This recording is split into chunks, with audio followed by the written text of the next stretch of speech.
It's Monday, and you know what time it is. Go ahead and share now. Welcome to the Counterculture. Coffee and collaboration media family. Adjust your viewing device. Turn the volume up high so the neighbors can get this fire. Tell a friend to tell a friend. It's time for the show. Authentic, inspiring, changing the culture, and normalizing kindness. The revolution is now. With your neighborhood counterculturist, it's the Counterculture Show. Please welcome. With your host, Al the Great. What's up, family? What's up? Happy Monday. You know what time it is. It is time for the Counterculture Show. And I want to ask you, did you normalize kindness today? Were you kind to someone today? I hope so. But thank you all for joining me for the show. And I have a special guest, CNC contributor, Miss Tanya Walker. Tell the people who you are. Hello. I'm so glad to be back. I'm excited about the show, the new season, I'll say.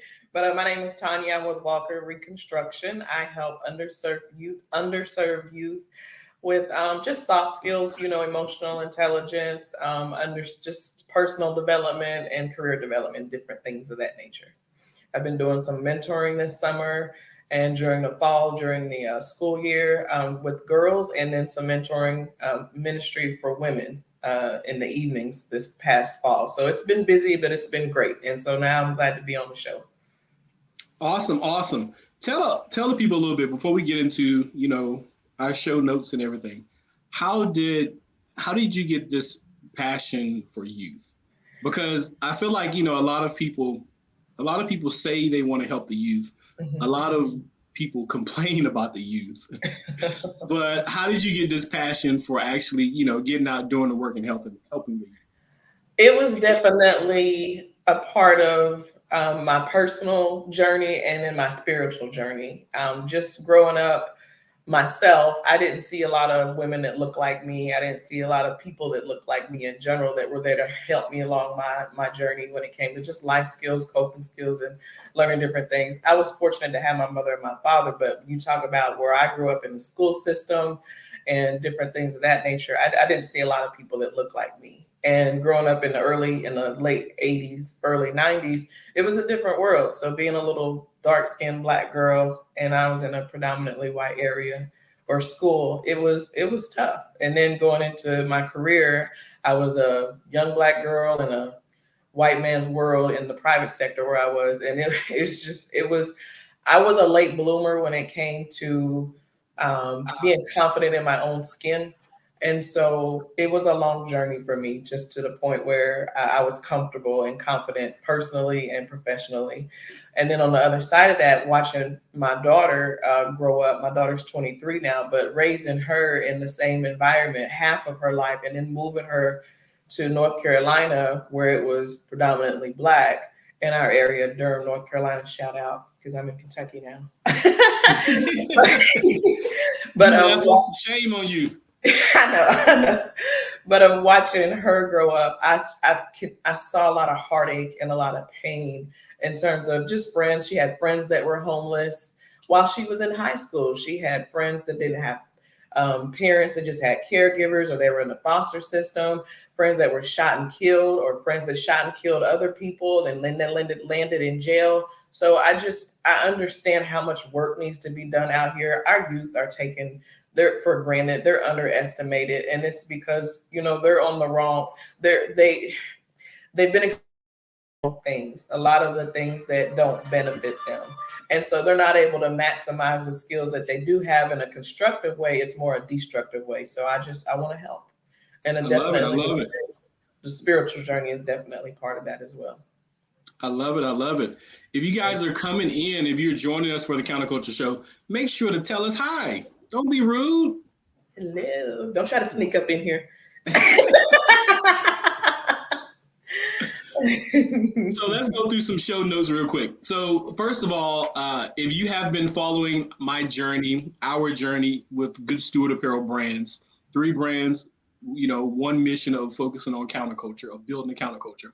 we are now at the stadium. We've been there for maybe a couple months now, maybe it's like an anniversary or something, but we've been there for a couple months, and I have been so appreciative of just the support of all of you coming by, even as just to, see the setup, purchasing, telling everybody else to go by. Like, I have been so overwhelmed by just the immense amount of support.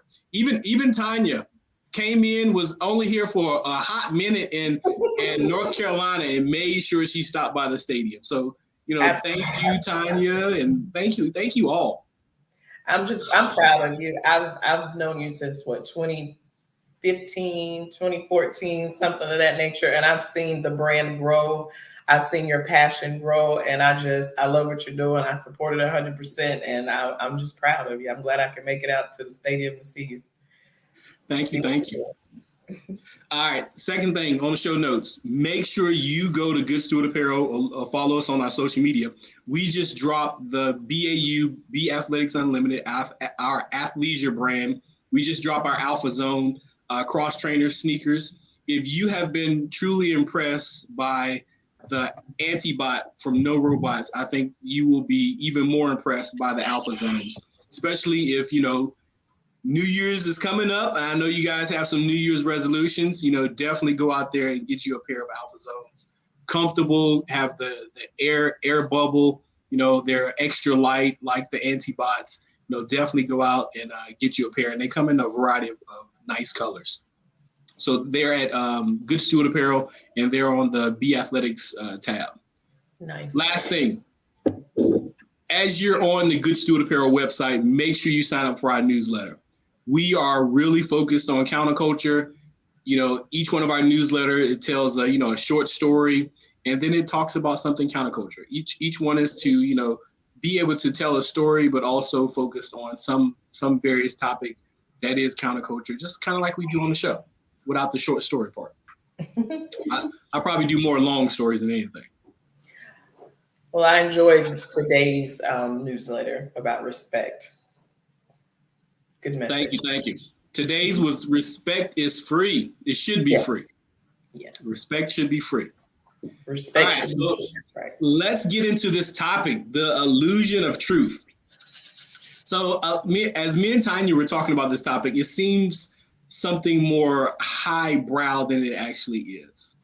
You think about it in just the title. I seem like I'm really smart, and I hope I am really smart, but it's not as highbrow as you think it is. And we're going to really get into it, because in our current culture, and I know I'm not the only one who has seen this, people get so they get so focused on what they believe is the truth. And we know those people, and some of it is like so wrong, so wrong. But people get so focused and they believe it to be true for a number of different reasons that we're going to talk about, in a couple minutes. Anything you want to say before we get into it? No, you're right. They take these sayings and they think it's the truth, and they swear by it, right? It's ingrained in their lifestyle, right, wrong, or indifferent, and it can make or break you sometimes. So. Yeah, and it has broken up some friendships, and these days everybody wants to be right. Right. Everybody wants to be right. Nobody wants to be wrong.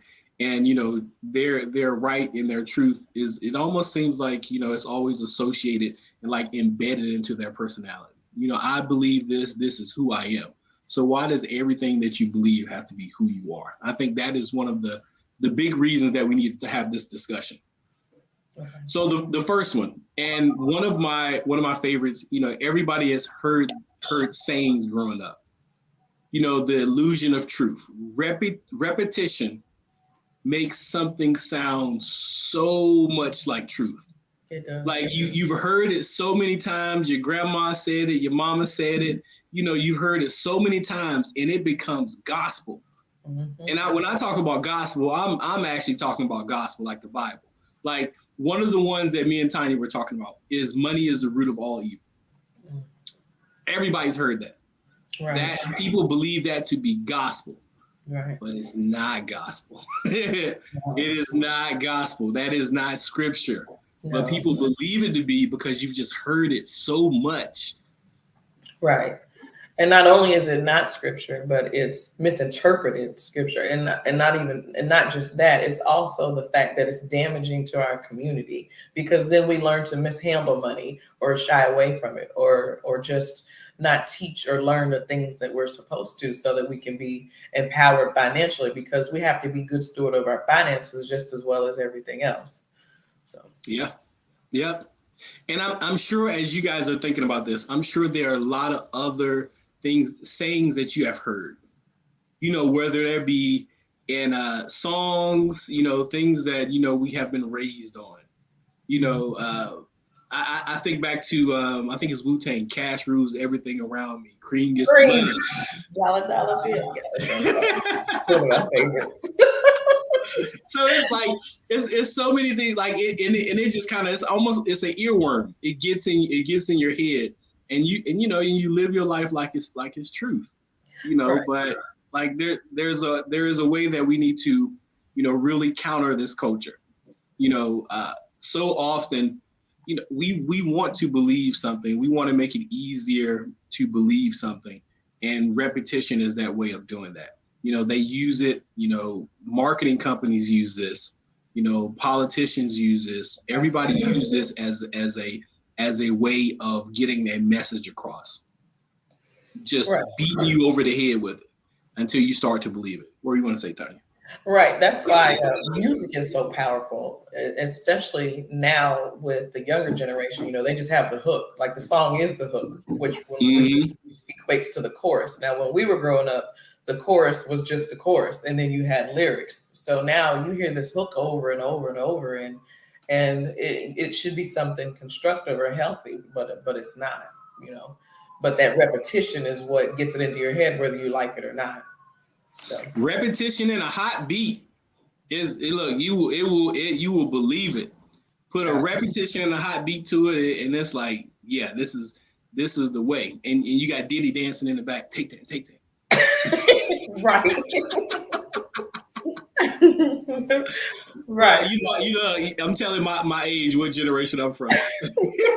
You and me both, because I agreed. I've been dancing with you. So I had two other ones that I consider them sayings, even though I don't know if they're phrases, but they're things that you hear in our community, which is I was saying earlier off camera, what goes on in this house stays in this house, or you don't need a therapist. Those are some of the most damaging things.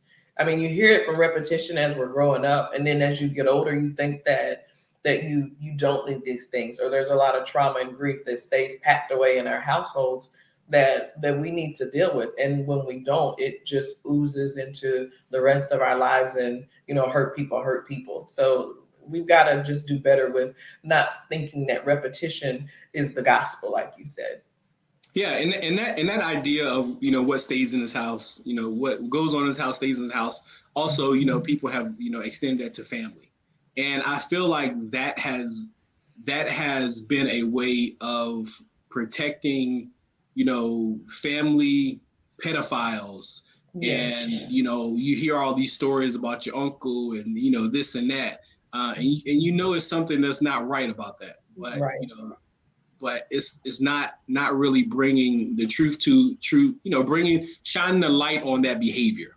And right. It just creates a safe space for that behavior to continue. Right. So we definitely got to counter that, people. Definitely got to counter that, because you hear it over and over again. This is something that you have to build up in your mind, because you hear it over and over again. That don't make it gospel. Right. So just make sure you know it. And if you start saying the saying, make sure that you do your due diligence, because we have everything at our fingertips right now. For sure. Especially compared to the 80s or the 90s. And yes, ma'am. And the 60s. Okay, but go ahead. All right, so the next one is familiarity. This one I see used a lot. You take a concept. You take a concept that is familiar, and then you pair that to a concept that is, maybe something more abstract, or maybe something that's a little harder to understand.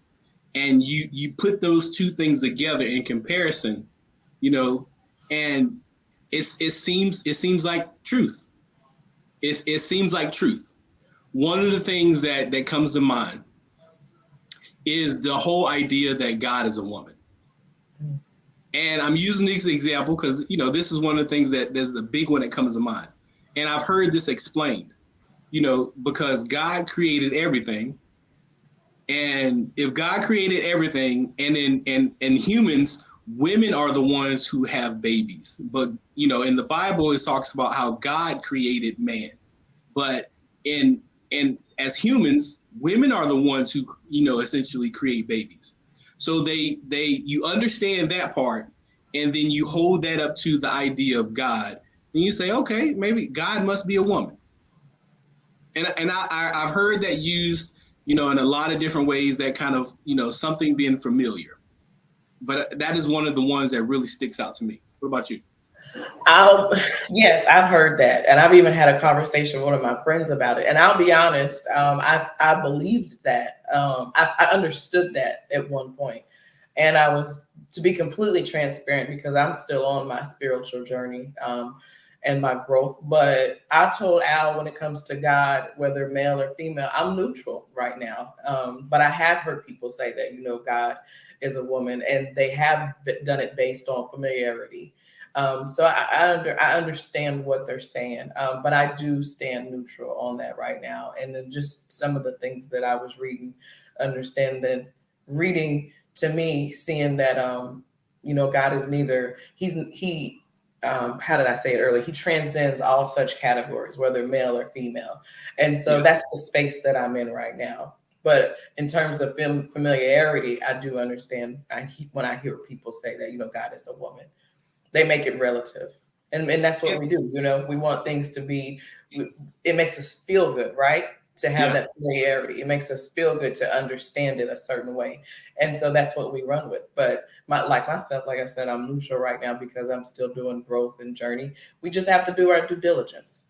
Yeah. And also, I think also understanding that some things that you're just not going to understand. You know, some things are not apples to apples. Right? I'm sorry. All right. It's easier said than done, right? It is. And especially when it relates to God, you're going to have some questions out there that you may not be able to get answered. And, you know, maybe God is going to have to answer them, and maybe you not get, you know, all the assurance and the clarity that you need. But, you know, everything is not a, you know, one-to-one comparison. Even if somebody presents a great argument, and I've heard people present some amazing arguments with, you know, something familiar, something that you do every day, to something that is, you know, more abstract and harder to understand. But that doesn't mean that it's right. So you just, you know, again, you have to put the light on it. You got to put the light on it, you know, see if it's true, see if it, you know, put the light on it, or see if it runs away like the roaches in the apartment. You know? I'm sorry. Look, when you shine the light on it, is it still staying in one place, or is it running? So, you know, you got to put some light to it to make sure that it still holds up. You do. And you have to do more than just, you know, take everyone's word for it. You really have to. And like I said, some things you may not understand. And I believe in a lot of prayer and worship and you know, just time alone to understand what is your spiritual journey and understanding. But even outside of that, when it comes to familiarity, there's work to be done. Like you said, everything's at our fingertips. So there's so much that, you know, I don't think that Black people are monolithic or anything, that we're all the same at all. But I do know that we need to make sure that we read more, you know, read more audio, video, whatever it is that's going to help you personally develop, career development, spiritual development. We have to be all in for that. And we have to praise that when it comes to our children, more so than the entertainment side.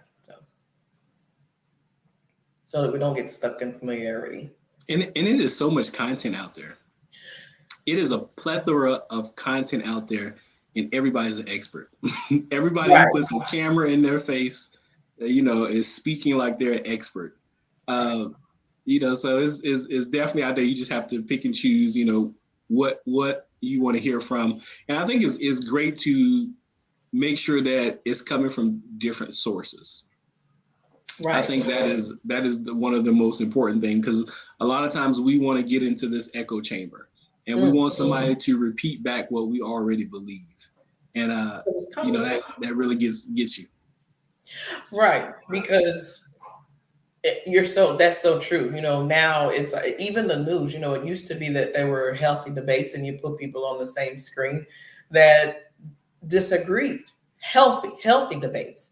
But now if you don't agree with me, you can't come on the show, or I don't want to hear what you have to say. It's such an unhealthy environment, which goes into the next topic the next phase of this that you're going to go into. But it puts us in a space where we're not challenging ourselves enough, which means we're not growing and going to the next level, which means this is not in vain as far as I'm concerned, if that's the space that we're going to live in. So it's up to us personally to develop ourselves.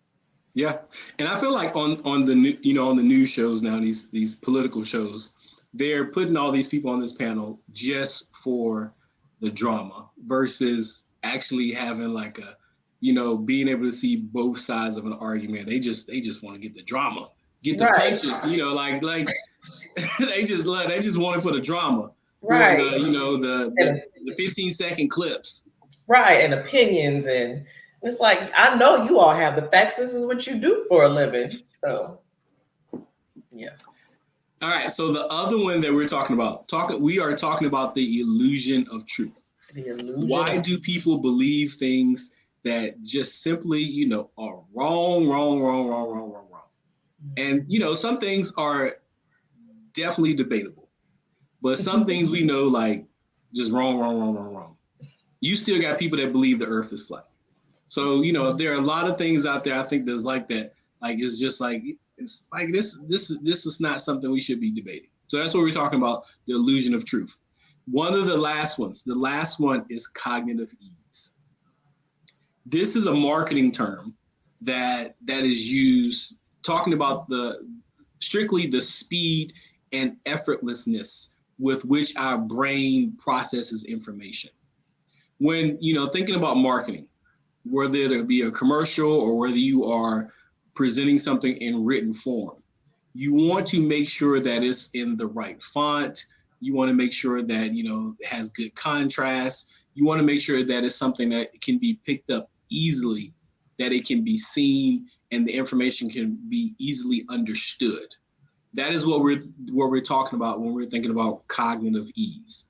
One example of that, when candidates, and I'm sure you guys have seen it when you go vote, some of these candidates change their names to something that is easy to pronounce. And one of the things that stands out to me, and it just came to me, but who was the candidate in South Carolina? She is a Republican. This was like some years ago. I think this was during Trump. But she's a Republican, but she has an Indian, type of background. Not Native American, but Indian, like, and she changed her name to, what is it? Like Middle Eastern? Yeah, no, like from India. Oh. Yes. But she changed her name to something, like, I forget it, like something very American. And it wasn't like her real name. It's going to come to me, because she was the one that Karen Hunter talked a lot about with trying to get her to take the flag down, the Confederate flag. Oh, I'm not going to remember, but I know who you're talking about. It's going to get me now. It's going to get me. No. But anything like that, they say that, the stocks that people invest in the most are the ones that are most easily pronounced. Things like that. Cognitive strain is the opposite. So if you go somewhere and you are receiving some information, and let's say you can't say it right away, or it's harder to pronounce, or, you can't really break down the root words, then you're going to be more likely to be drawn away from it versus, cognitive ease. You're kind of drawn to it. And I know you had an example of how people use this for this illusion of truth. Yeah, well, there's pros and cons. I just thought of her name. It's Nick. She changed it to Nikki. Right. And it was like her real name was nothing like that, but she changed her name to Nikki.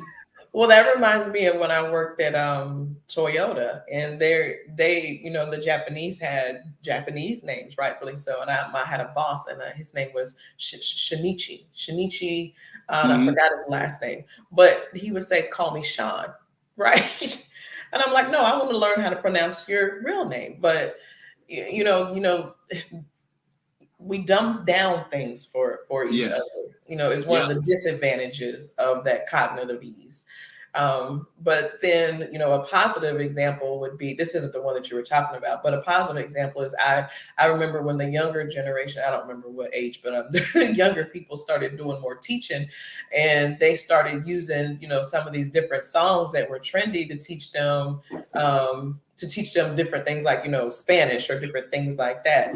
And the younger people in the elementary schools, they were catching it. And I was like, that's a good way to teach the alphabet or different things like that. So that's a positive side of, or an advantage of how it is to use that cognitive ease. But on the other side, you hear if you put things into sports or music, any form of entertainment, then it's believable, or it's familiar, or we'll think it's gospel. We believe it.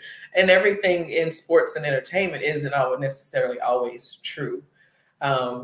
Your example talking about, I don't know if we want to go down that road, but talking about Herschel Walker versus Reverend Warnock, just because Herschel Walker was Black and a candidate for the Republicans, they thought that, like I said, they thought that Black people were monolithic and will just vote for him because he's Black, and he was saying some things that sounded familiar, and that's not true.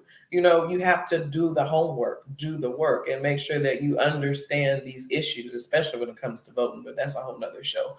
That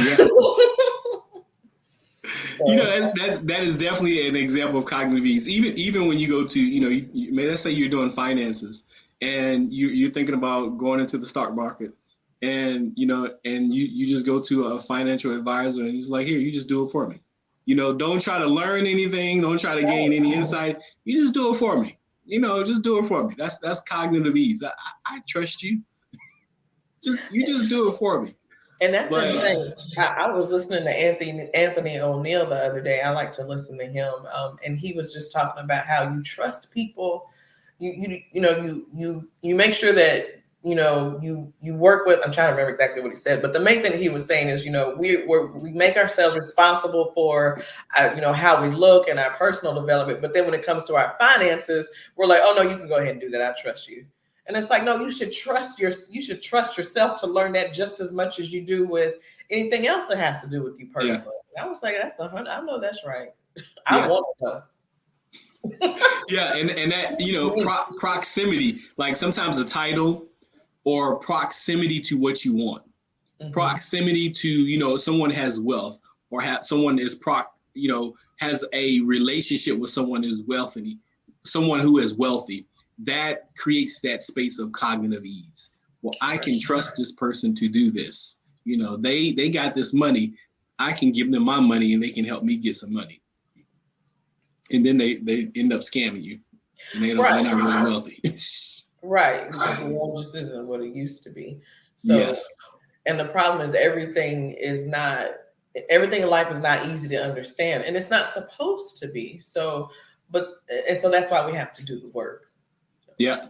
But everyone wants it easy. They want it now. It's like, I want my money now, and I don't care how I get it. I don't want to learn how to get it. I just want it. Well, what comes easy goes easy. Okay. Look, I thought you was about to, say that J.G. Whitworth commercial.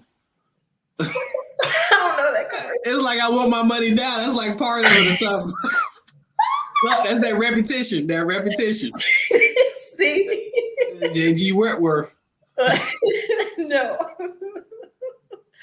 Oh my goodness, no. So as you guys can see, for all of these, with the illusion of truth, whether it be repetition, familiarity, cognitive ease, the way to counter this culture is to do the work. Make sure that you are doing the work. While we want things to be easy, and sometimes it is good for it to be easy, make sure that you are doing the work and not just, taking people's word for it. Do the research for yourself, even if it sounds like something that might be right. This sounds right. the way that this person presented it, it sounds right. Just make sure you do the work.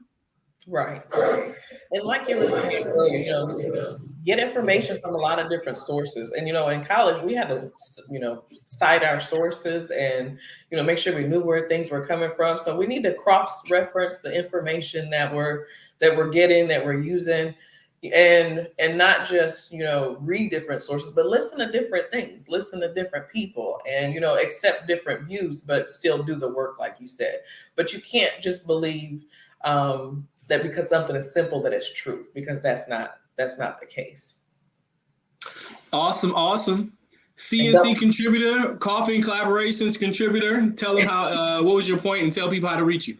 I was just going to say real quick, and like you said, don't get caught in that echo chamber. If you want to strengthen your skills, strengthen your knowledge, you got to challenge yourself so that we can grow and get to the next level. But how can you reach me? You can reach me on Twitter. No, not Twitter. Well, you can, but not for real. So let me back up.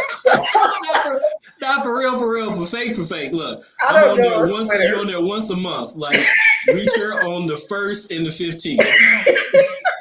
Right, those numbers. But no, seriously, Tanya Walker. My brand is Walker Reconstruction. My email address and my Instagram is Walker Reconstruction LLC, and that's where you can find me. If you would like to find me on Twitter, it is Walker_Recon LLC. No, that's not right. That's how much I don't use Twitter. Walker Recon LLC. But really, just look at the website and Instagram is the best case you can find me. Walker Reconstruction LLC. Thank you. Yeah, make sure y'all reach out to her, especially, go pick her brain about the youth. She is really passionate about the youth. Very and, Auntie Tanya loves the kids, so reach out. I do. Stern, but I love the kids. All right.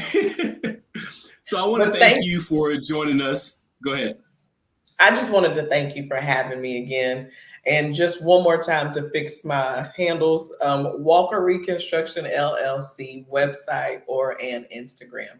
But Al, thank you again for having me. I'm glad to be here. I love chopping up these topics, whether we agree or disagree. I'm here for it. Awesome. And I meant to tell you all that, Tanya is going to be a reoccurring face on the Counterculture Show. Like I said, she's going to be a CNC contributor, and I'm going to have her on, pretty often. Like, that is one of the things I want to do for this season. I want to have some reoccurring faces, some reoccurring voices, so they can shine different lights. While I love to talk to you guys, it's good to have this kind of conversational format. Yes. So, like I said before, my name is Al the Great. I think you're great. I want to make sure that you think you're great.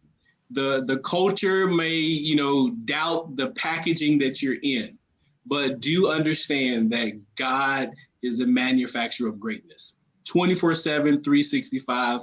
He does not do anything else but manufacture greatness. So even if you don't believe it today, make sure you believe it tomorrow. And I will see you next time. That's what's up. Counter the culture. This has been a Coffee and Collaborations media production.